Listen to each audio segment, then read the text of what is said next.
പെട്ടെന്ന് വരെ എന്താ നബി സല്ലല്ലാഹു അലൈഹി വസല്ലമ തങ്ങള് യുദ്ധം നിയന്ത്രിച്ചത് ഇവിടെ ഇരുന്നിട്ടാണ്. ഈ പള്ളി നിൽക്കുന്ന സ്ഥലത്ത് മസ്ജിദുൽ അരീഷ് എന്ന പേര്.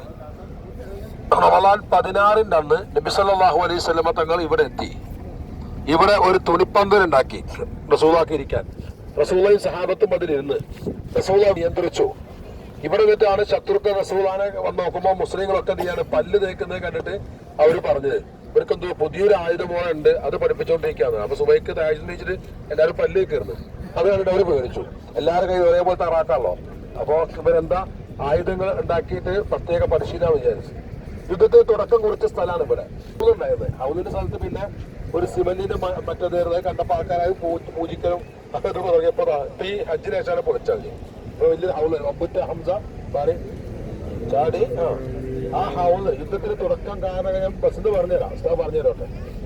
പിന്നെ അങ്ങനെയുള്ള സാധനങ്ങൾ മൊത്തം ഉണ്ടായിരുന്ന സ്ഥലമാണിത്. ഇനി നേരെ നോക്കുക, അവിടെ പോയിട്ട് ചില ആളുകൾ ഇങ്ങനെ തോരക്കും അറിയാതെ ആ താഴത്ത്. അവരുടെ ശത്രുക്കളെ ഒഴിച്ചുകൂടിയ കിണർ അവിടെ തോരക്കേണ്ട ആവശ്യമൊന്നുമില്ല. കാരണം മൂല്യമാന ഭാഗം കൊണ്ടിട്ടാണ് തോരക്കണം. 70ഓളം വരുന്ന ശത്രുക്കളെ ജീവനോടൊപ്പം അവിടെ കുഴിച്ചുകൂടി ആ കിണറ്റിൽ. അവിടെ കാണുന്ന പുല്ല് കെട്ടില്ലേ, ആ തൂർത്തക്കള് അതിന്റെ അടിയിലാണ്. ആ കിണറിൽ ആണ് 70 ആളുകളെ ഒന്നിച്ച് കുഴിച്ചു മൂടിയത്. അവർക്ക് അവരോട് സംസാരിച്ചപ്പോ ഉമർ ഇബ്നു ഖത്താബ് നബിയെ എന്തിനാ അവര് സംസാരിക്കുന്നത്, അവര് കേൾക്കുമെന്ന് വെച്ചില്ലേ. അവർ മരിച്ചുപോയില്ല, പിന്നെ അവർ കേൾക്കില്ലല്ലോ, പിന്നെ ഇതിന് അവരോട് എന്തിനാ സംസാരിക്കണമെന്ന് ഉമർ ഖത്താബ് റളിയല്ലാഹു അൻഹു ചോദിച്ചപ്പോഴാണ് റസൂൽ സല്ലല്ലാഹു അലൈഹി വസല്ലം തങ്ങൾ പറഞ്ഞു, മരിച്ച ഖബറ അവർ നിങ്ങളെക്കാൾ കൂടുതലായിട്ട് കേൾക്കുന്നതാണ്. അതുകൊണ്ട് അവർ പറഞ്ഞു, വിശ്വസിച്ചെങ്കിൽ സ്വർഗം കിട്ടുമായി.